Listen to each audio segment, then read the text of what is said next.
मैं आपको बहुत बहुत बड़ी गूढ़ रहस्य की बात बता रहा हूं। यदि हाथ से भोजन बहुत अच्छा बनता है तो आपको नाम जप की जरूरत नहीं है, आपको तीर्थ यात्रा करने की जरूरत नहीं है, और एक बार को बोलूं सत्संग की भी जरूरत नहीं है। बस भोजन इतना स्वादिष्ट बना के ठाकुर जी को पवाओ, ठाकुर जी उसी से रीझ जाएंगे, उसी से आपके हो जाएंगे। लेकिन बनाओ इसी भाव से कि मैं अपने लाल जी के लिए बना रहा हूं। कर्मा बाई को एक दिन एक संत ने कह दिया, कर्मा ये तू बिना नहाए धोए भोजन मत बनाया कर, और तू ये जो दांतुन करते करते अपने दांतुन से खिचड़ी चलाती है, पागल, ऐसे झूठा झूठा भोग लगाती ठाकुर जी को। बोले ठाकुर जी तो फिर भी आते हैं खाने। बोले ठाकुर जी आते हैं, सुभद्रा और बलदेव तो नहीं आते ना जगन्नाथपुरी से? बोले नहीं, वो दोनों तो कभी नहीं आए, ठाकुर जी अकेले। बोले पूरा कुनवा आएगा यदि तू पवित्र होकर के भोजन बनाएगी। कर्मा बोली तो ठीक है, कल से नहा धो के बनाऊंगी। अब तो कर्मा बाई ने पहले ही दांतुन कर ली, पहले ही सब शौच आदि से निवृत्त हो गई, नहा धो के तैयार हो गई। आज कर्मा बाई लेट हो गई भोजन बनाने में, नहा धो के बना रही है। ठाकुर जी मां प्रतीक्षा कर रहे हैं जगन्नाथपुरी में, कर्मा की खिचड़ी की खुशबू आवे तो मैं जाऊं, अभी तक आई नहीं। प्रतीक्षा करते करते करते करते मां जगन्नाथपुरी में घंटे बज गए, मतलब मंदिर खुलने का समय होने वाला था, और जगन्नाथ जी वहां पर उतावले बैठे। आज कर्मा ने बुलाया क्यों नहीं, मंदिर खुलने में थोड़ी देर रह गई थी, इतने में ही कर्मा बाई की खिचड़ी बन गई। महाराज घंटी की आवाज आने लगी, ठाकुर जी दौड़े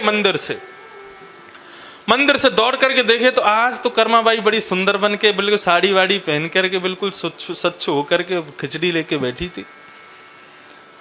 ठाकुर जी कर्मा बाई के यहाँ पहुंचे ही थे कि इतने में ही जगन्नाथपुरी में घंटे बजने लगे, मंदिर खुलने की तैयारी होने लगी। ठाकुर जी दो बात करते तो दूर की बात, अब खिचड़ी बनी जल्दी खावें, तो गरम गरम खिचड़ी हाथ लगाने में भी ठाकुर जी को लग रही थी, लेकिन खिचड़ी खानी है, क्या करूं, तो जलते हुए हाथ से मुंह में भरने लगे अपने में। यहां से मुंह जल गया, यहां से मुंह जल गया, आंखों से अश्रुपात होने लगे, घंटे घड़ियाल बजने लगे, जगन्नाथ मंदिर का मुख्य द्वार खुलने लगा। ठाकुर जी पूरी गरम गरम खिचड़ी मुख में भर करके दौड़े, और जैसे ही जगन्नाथ मंदिर में पहुंचे हैं, नेत्रों से कष्ट के कारण आंसू निकलने लगे, ठाकुर जी के मुंह में घाव हो गए।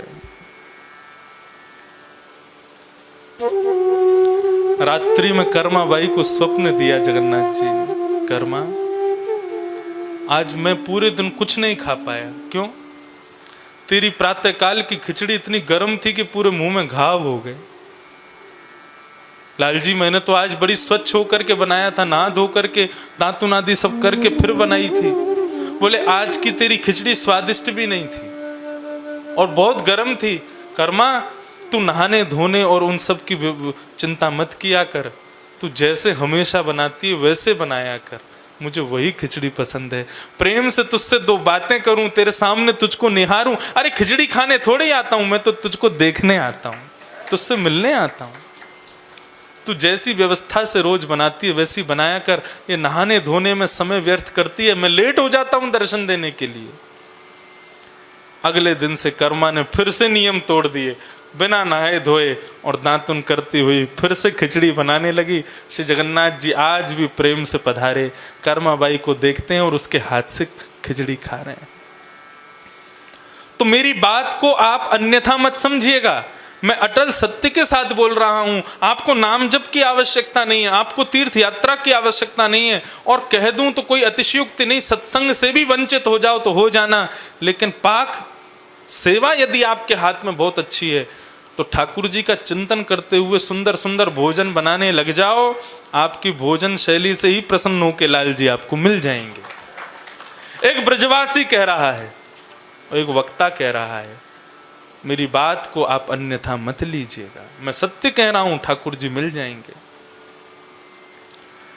और दूसरा गुण जिस पर भगवान बहुत, दूसरी विद्या जिस पर भगवान बहुत रीझ जाते हैं, वो दूसरी विद्या है गायन की विद्या।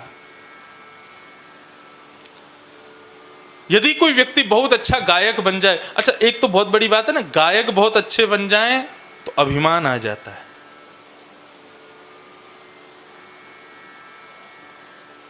विद्या में विद्या का अभिमान ही भगवत मिलन में बाधक बन जाता है। कई लोग बहुत ज्ञानी होने के बाद भी उस ज्ञान का अभिमान कर लेते हैं, इसलिए ऋते ज्ञानान न मुक्ति, भगवान स्वयं कहते हैं कि ज्ञान के बिना मुक्ति नहीं मिलती। लेकिन वही ज्ञान यदि अहंकार युक्त हो जाए तो भगवान कहते हैं मुझसे भी नहीं मिला पाता, वो मेरी प्राप्ति में भी वो बाधक बन जाता है। इसलिए अभिमान नहीं, अपनी विद्या का अभिमान मत करो। यदि आपके पाक शैली आपकी अच्छी नहीं है, गायन अच्छा है, तो भी आपको नाम जप आदि इन सब की जरूरत नहीं, गायन से ही भगवान मिल जाएंगे। भगवान को वो स्वर भी बहुत प्रिय है। गायन करो। श्रीनाथ जी की सेवा में एक दरबान आया, मुख्य द्वार पर पहरेदारी करता था, लेकिन उसके पास में कंठ बढ़िया था, गाता बहुत अच्छा था। अच्छा, ठाकुर जी की सेवा में रागों का नियम है, जैसे कि राग भैरवी, राग भैरव, ये सुबह सुबह गाए जाएंगे। इनको सुनकर के ठाकुर जी उठ जाते हैं। एक प्रातःकाल का एक पद है, सुनाऊं? उसको सुनकर के ठाकुर जी उठते हैं। वाह, मुझे बहुत प्रिय है ये। मैं अपने लाल जी को यही गा के सुनाता हूं। मोहन जागिए बलि जई है, लाला जाग रे बल जई है। राग भैरव। आपने भैरव गाना शुरू किया कि ठाकुर जी की आंख अपने आप खुलने लग जाती है। भैरव राग से उनकी नींद खुलती है। यशोदा मैया गा रही हैं, ठाकुर जी अब यशोदा मैया उठा रही हैं, लाला जागिए बलि जई है, मोहन जाग रे बल जई। ठाकुर जी को नींद आ रही है और चद्दर उड़ लेते, मैया अभी ना उठ रहा हूं मैं। तब मैया प्रलोभन देती है ठाकुर जी को, जैसे बालक को प्रलोभन देते हैं ना, देख तेरे लिए खिलौना लाए हैं पापा, देख तेरे लिए क्या लाए हैं। तो लाला चद्दर में से झांकता, कहाँ है पहले दिखाओ। ऐसे ही ठाकुर जी को यशोदा मैया प्रलोभन दे रही है। तेरे कारण श्याम सुंदर, तेरे कारण श्याम सुंदर, मैं नई मुरलिया लाई हूँ। तेरे लिए नई मुरली लाई हूं मैं आज। सोई ठाकुर जी चद्दर नीचे कर दें, दिखाओ कहाँ है। तो मैया दिखाती है, देखिए रही। ठाकुर जी सोई मुरली लेके फिर चद्दर में घुस जाते, मैं नहीं उठ रहा अभी, मैं तो यहीं रहूंगा, मुझ को नींद आ रही है। फिर मैया दूसरा प्रलोभन देती है, देख तू सोता रहेगो ना, देख गायन को वन में जावे को समय है गयो, तू सोता रहेगो तो दाऊ दादा ले जाएगो, तू यहीं रह जाएगो। गायन के गलबंद खूंटे, शरण डगर बन की लई है लाला। देख गैया अपने गाय अपने गले के खुंटान को तोड़ रही है, अपने गले में बंदी भई रस्सी को तोड़ रही है। क्यों? वन में जावे को समय है क्यों? तू सोतो रहेगो तो नंद बाबा दाऊ दादा गैयान को लेके चले जाएंगे, फिर तू रह रही हो, मैं बैठो रह जाइए यहीं पे। जैसे ही ठाकुर जी को पता चलती है कि गैया जाने का समय हो गया है, वन में जाने का समय हो गया, सोई अपनी मुरली को यहाँ खोस करके ठाकुर जी सोई खड़े हो जाते हैं, मैं अभी जाऊंगा। इतने में मैया आरती लेकर के लाल जी की मंगला आरती कर देती है। सुबह उठ गए लाल जी, ऐसी मंगला। तो प्रातःकाल ब्रह्म वेला का राग भैरव ठाकुर जी को बहुत प्रिय है। भैरव गा दिया जाए ठाकुर जी उठ जाते हैं। ऐसे ही रात्रि का राग है बिहाग। आपने बिहाग गाया नहीं कि ठाकुर जी की आंख अपने आप बंद हो जाएगी, सो जाएंगे। तो मुख्य द्वार पर जो पहरेदार था उसको ये नहीं पता था कि रागों का समय क्या, गाना आता था बस। और वो क्या करता था, सुबह रात्रि में बिहाग गाया गया था, तो वो बिहाग सुनकर के उसके मन में बिहाग ही चलता रहता था। जब वो सुबह सुबह आता था तो बिहाग गाने लग जाता था। तो मंगला में खड़े खड़े ठाकुर जी की आंख बंद होती, झोंका। बार बार नीचे झुकते। गुसाई जी कहते ये क्या हुआ?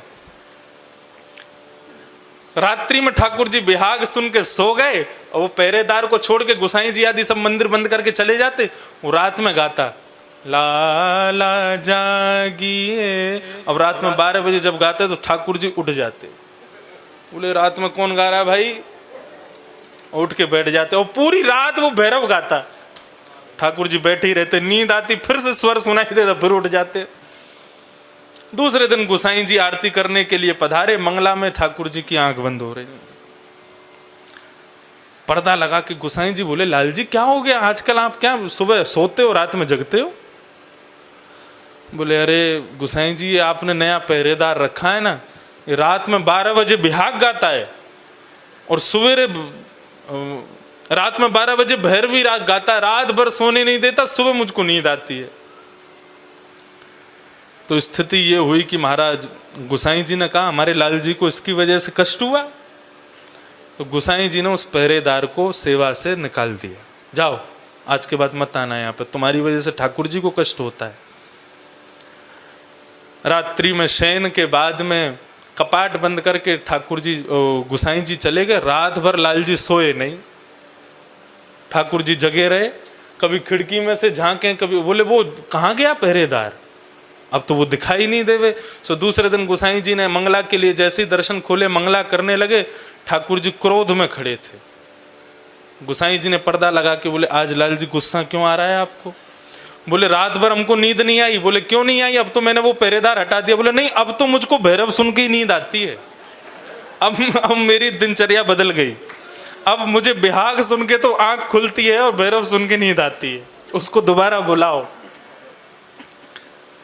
तो ठाकुर जी को विद्या अर्पित करो और वह विद्या जो उन्होंने संपन्न करके आपको भेजा है उसको तो अर्पित करें। और एक बात कहें, जिस विद्या को आप संसार में आकर के सीखते हो, ठीक है अपने परिवार कुल खानदान अपने जीवन यापन के लिए उस विद्या का व्यय किया जाए, उस विद्या से धन कमाया जाए, ठीक है, लेकिन एक समय आने के बाद में उस विद्या को भी ठाकुर जी को अर्पित कर दो।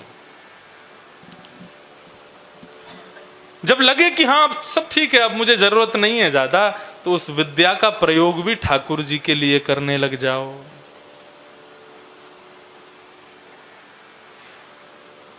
विद्या, क्योंकि देखिए एक नियम बताया गया कि विद्या सदैव उसको देनी चाहिए जो अधिकारी है। यदि अनधिकारी को विद्या दे देते हैं तो विद्या श्राप देती है देने वाले को। बहुत ध्यान से सुनिएगा मेरी बात को।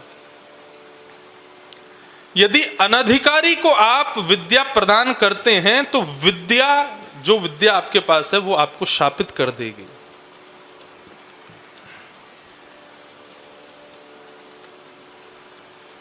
कविराज कालिदास, उनका अंत एक अयोग्य को विद्या देने से हो गया था। बहुत विद्वान थे कालिदास,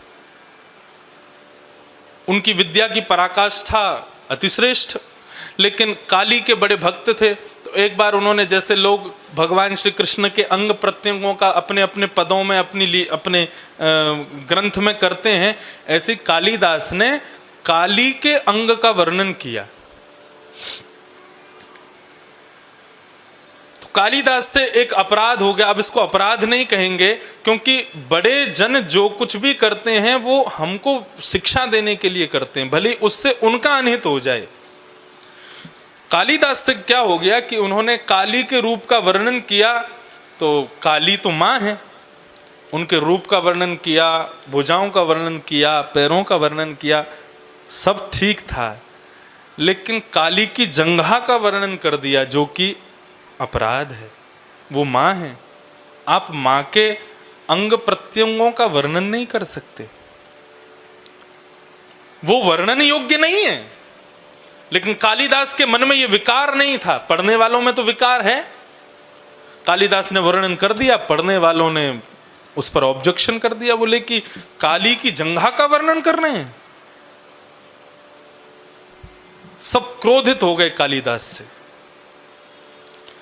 कालिदास से क्रोधित हुए तो जिस राज्य में वो रहते थे वहां के सब लोगों ने कालिदास को देश निकाला करने के लिए राजा को प्रेशर दिया, बोले इनको निकालो यहां से, इन्होंने बहुत बड़ा अपराध किया है। राजा कालिदास के शिष्य थे, लेकिन फिर भी एक राज्य पदवी पर होने के कारण प्रजा की सुनना उनका अधिकार था। उन्होंने कालिदास को निकाल दिया। कालिदास दूर नगर में कहीं रहने लगे। बहुत समय बीत जाने के बाद में एक दिन राजा का मन बड़ा व्यथित हो गया, व्याकुल हो गया। मन में सोचने लगा, मेरे गुरुदेव ने इतने अच्छे अच्छे काम किए, हमने केवल एक अपराध के पीछे सब छोड़ दिया। उन्होंने एक अपराध किया और हमने उनकी सारी कृपाओं को भूल गए। बहुत बड़ी गलती हो गई, उनको देश से निकाल के मैंने बहुत बड़ा अपराध कर दिया, मेरे गुरुदेव को वापस लाओ। खोजने लगे तो कालिदास मिले नहीं। तब राजा विद्वान था, कालिदास का शिष्य था, तो राजा ने एक श्लोक लिखा और वो श्लोक आधा लिखा और कहा कि भाई जो इसको पूर्ण कर देगा मैं उसको 100 सोने की मोहर दूंगा, क्योंकि राजा जानता था सिवाय कालिदास के इसको पूरा कोई नहीं कर सकता। श्लोक क्या था? कमलेत कमलोत्पत्ति श्रूयते न तु दृश्यते। आधा श्लोक, कमल से कमल उत्पन्न होता है, ये केवल सुना गया है, देखा कभी नहीं गया। कमल में और कमल उत्पन्न हो जाए ऐसा केवल सुना जाता है, देखा तो कभी नहीं। आधा लिख करके आधा छोड़ दिया, नीचे लिख दिया जो पूरा करेगा 100 सोने की मोहर। पूरे नगर में उसके बोर्ड लगवा दिए, जो पूरा करेगा 100 सोने की मोहर। राजा ने अपने नगर के अलावा और नगरों में भी उसके प्रचार कर दिए, जो पूरा करेगा उसको 100 सोने की मोहर। किसी दूसरे नगर की एक वैश्या ने देखा, 100 सोने की मोहर मतलब जीवन भर के लिए भोजन मिल जाएगा। वे जानती थी कि कालिदास उसके नगर में रहता है और ये राजा कालिदास की खोज करने के लिए ये श्लोक लिख रहा है। उसने वो बोर्ड वहां से उतार करके अपने वैश्यालय के बाहर लगा दिया, क्योंकि वो जानती थी कालिदास यहां से निकलते हैं। और विद्वान का एक गुण होता है, यदि वो अपने से जुड़ी हुई कोई चीज देख ले तो उसको पूर्ण करके ही फिर आगे कुछ करता है। तो कालिदास जैसे ही वहां से निकले, कालिदास ने देखा कमलेत कमलोत्पत्ति श्रूयते न तु दृश्यते। नीचे वाले पंक्ति तो पूरी की नहीं किसी ने, कालिदास से रुका नहीं गया। तुरंत उन्होंने सिड्डी ली और चढ़ गए ऊपर और नीचे लिख दिया बाले त्वम मुखाम भोज कथम इंद्रि वरद्वयम। उनका भाव क्या था? कमल से कमल उत्पत्ति होती है, सुना गया है, देखा नहीं गया। कालिदास कहते हैं श्याम सुंदर का मुख कमल है और उस मुख कमल पर 2 नेत्र कमल हैं, हो गई कमल से कमल की उत्पत्ति। ठाकुर जी का मुख कमल है और उस मुख कमल पर 2 नेत्र कमल हैं, तो कमल से कमल उत्पन्न हो गया। कालिदास ने श्लोक पूरा किया। किसी ने जाके वैश्या को बताया, बोले तुम्हारा श्लोक पूरा हो गया। वैश्या निकल करके बाहर आई, उसने कालिदास के चरणों में प्रणाम किया। उसने कहा 100 सोने की मोहर तो मेरे नाम हो गई, लेकिन राजा को यदि कालिदास मिल गया तो क्या पता उसने मुझे मोहर नहीं दी, तो क्योंकि श्लोक तो इन्होंने पूरा किया है। उन्होंने कहा यदि कालिदास जीवित रहेगा तो मुझे 100 सोने की मोहर नहीं मिल पाएंगी। छल करके कालिदास को अपने घर में ले आई, आप मेरे यहाँ थोड़ा प्रसाद पा लीजिए। कालिदास भी कृपा करने के भाव से उनके घर में गए। वैश्या ने घर का दरवाज़ा बंद किया और जल में किसी व्यंजन में विष मिलाकर के कालिदास को दे दिया। कालिदास की मृत्यु हो गई और उनका शव एक नदी में फेंक दिया। और वैश्या ने जाकर के वो मंत्र जो पूरा हुआ था वो जाकर के राजा के सामने प्रस्तुत कर दिया। राजा ने जैसे ही श्लोक देखा, वैश्या से बोले किसने लिखा है ये? वैश्या बोली मैंने लिखा है। तुरंत राजा ने तलवार निकाल दी। बोले तुम एक नगर की वैश्या और तुम्हारे मन में इतना पवित्र भाव हो ही नहीं सकता, सच बताओ किसने लिखा है। बंदियों ने सैनिकों ने बंदी बना लिया, हाथ पैर बांध लिए उसके, बोले सत्य बता किसने लिखा है। तो बहुत कहने के बाद वो वैश्या कहती है कालिदास ने लिखा। राजा ने तलवार दूर फेंक दी, चरण पकड़ लिए, बोले मेरे गुरुदेव कहाँ हैं?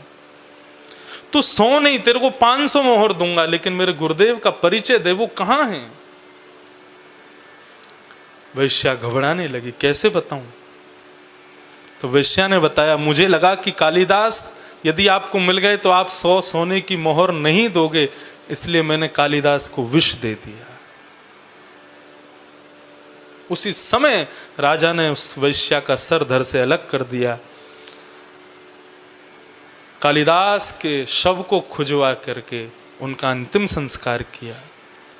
अंतिम संस्कार करके राजा का मन बड़ा व्याकुल, वे अपने गुरुदेव के पास, दूसरे गुरुदेव एक संत थे उनके पास गए और जाकर के कहा, महाराज इतना बड़ा ज्ञानी, इतना बड़ा ज्ञानी कालिदास, और ऐसी ऐसी ऐसी मृत्यु। कहां तो भगवान वेदों में कहते हैं रते ज्ञानान्न मुक्ति, ज्ञान के बिना मुक्ति नहीं मिलती, और इतना बड़ा ज्ञानी कालिदास जिसने संपूर्ण जीवन अपना ज्ञान युक्त होकर के भगवान की सेवा में व्यतीत कर दिया, आज उसकी इतनी दर्दनाक मृत्यु क्यों?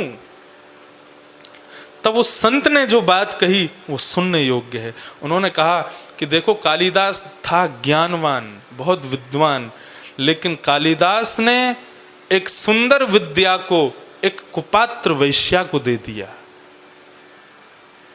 जो ज्ञान वहां लिखा उन्होंने, उसकी योग्य नहीं थी वो वैश्या। उस सुंदर विद्या को एक कुपात्र वैश्या को उन्होंने दे दिया, इसलिए विद्या ने ही उनको शाप दे दिया। इसलिए राजन, कहीं हमारी विद्या किसी कुपात्र के पास ना चली जाए, इसलिए हमारी विद्या के सबसे बड़े पात्र केवल राधा रमन लाल हैं, केवल बिहारी जी हैं। अपनी समस्त विद्या का दान केवल उन्हीं को करो। आपने किसी और को रिझाने के लिए उसको प्रस्तुत कर दिया और कहीं वो उसके योग्य नहीं हुआ, तो आपकी विद्या कहीं आपको श्राप ना दे दे। इसलिए सावधान।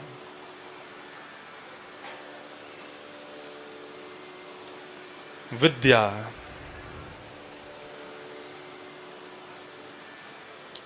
माता शत्रु पिता बैरी ये न बालो न पाठिता। वो माँ शत्रु मानी जाती है, पिता बैरी माना जाता है बालक का, जो बालकों को सुंदर विद्या नहीं दिलाते। विद्यालय की विद्या प्राप्त करना बहुत जरूरी है, लेकिन ये भगवदीय विद्या, आजकल के माता पिता कहते हैं अभी बालकों को पढ़ने दो, स्कूल पूरा हो जाए, कॉलेज पूरा हो जाए, फिर ले जाएंगे सत्संग में। फिर नहीं आने वाला वो, फिर नहीं आएगा, फिर तो क्लबों में ही जाएगा, ये क्लब में नहीं आएगा। इसलिए कौमाराचरेत प्राज्ञो धर्मान भागवतानि कुमार अवस्था से ही बालकों को सत्संग में लाना शुरू करो।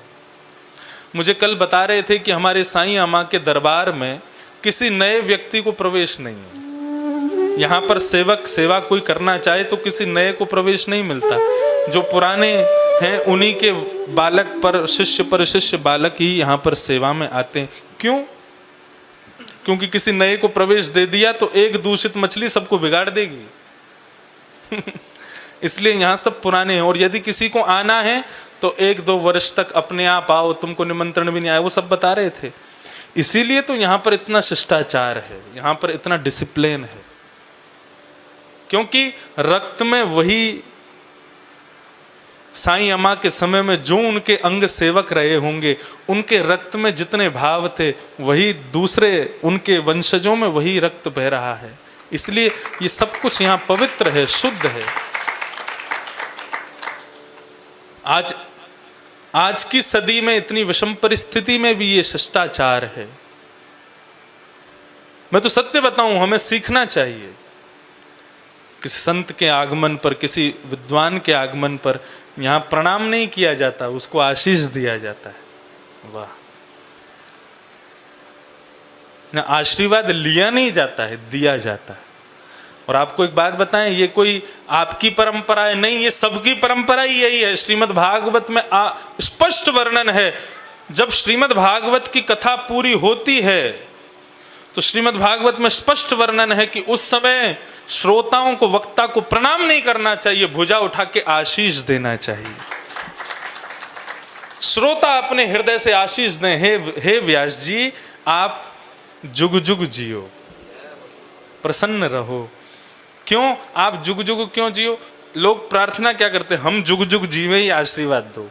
लेकिन व्यास को आशीर्वाद दिया जाता है आप जुग जुग जियो, ताकि आप निरंतर ये कथा गंगा सुनाते रहो, सबको आनंदित कराते रहो।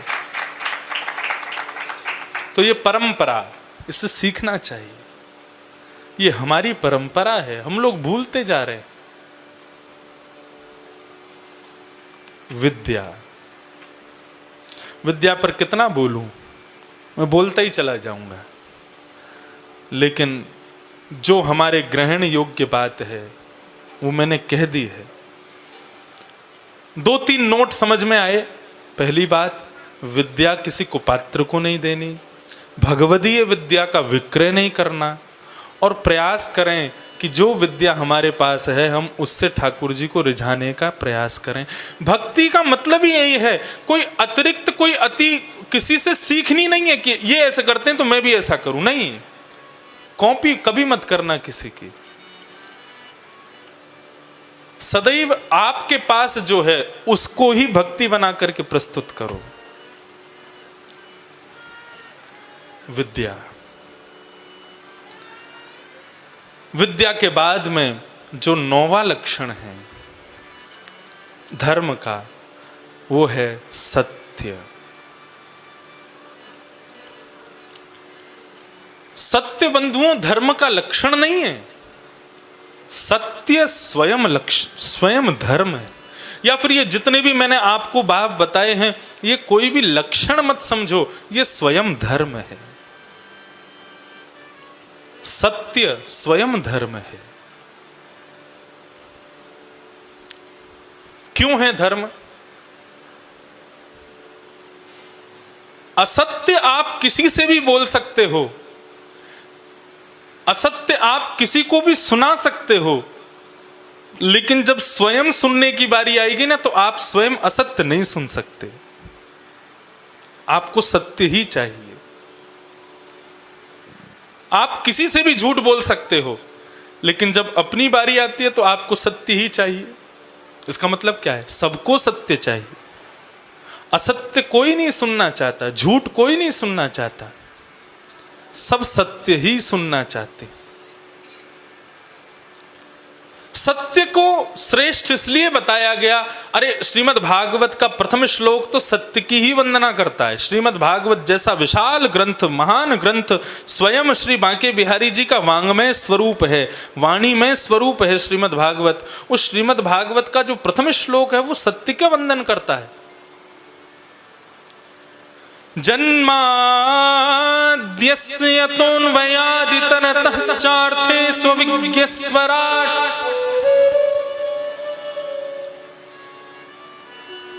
तेने ब्रह्म हृदय आदि कवये मुह्यन्ति यत्सूरयः तेजो वारि मृदां यथा विनिमयो यत्र तृषगो मृषा धाम्ना स्वेन सदा निरस्तकुहकं सत्यं परं धीमहि। श्रीमद् भागवत का प्रथम श्लोक ही सत्य की वंदना करता है। सत्य, सत्य का एक गुण होता है, सत्य को कितना भी छुपा लो वो छुपता नहीं है। आज नहीं तो कल, जिस प्रकार भगवान छुपाए नहीं छुपते, प्रेम छुपाए नहीं छुपता, वैष्णवता छुपाए नहीं छुपती। ऐसी सत्य को कितना भी छुपा लिया जाए, उस छुपाने के लिए चाहे करोड़ों झूठ बोल दिए जाएं एक सत्य को छुपाने के लिए, लेकिन सत्य का ये नियम है, सत्य का ये स्वरूप है, वो एक दिन प्रस्तुत हो जाता है, निकल आता है। इसलिए उसको भगवत स्वरूप माना गया। सत्य का ये भाव है। सत्यम ब्रूयात, सत्य बोलो। लेकिन कई स्थान ऐसे होते हैं, कई परिस्थितियां ऐसी होती हैं कि उन परिस्थितियों में झूठ बोल, अगर सत्य बोल दिया बहुत बड़ा गलती हो जाएगी। तो विवेक युक्त होकर के सदैव विचार करो, सत्य सब जगह श्रेष्ठ नहीं होता, लेकिन जहां श्रेष्ठ है वहां। अच्छा एक बात कहें, हमारी भगवदीय भाषा में, हम भक्तों की भाषा में, भक्ति की भाषा में सत्य क्या है? भगवद नाम ही सत्य है, बाकी सब असत्य है। भगवान का नाम ही परम सत्य है। श्री बिहारी जी का नाम ही परम सत्य है। इसलिए नाम को वंदन किया गया भागवत में। भगवान से भी पहले भगवत नाम को वंदन किया गया है। सत्य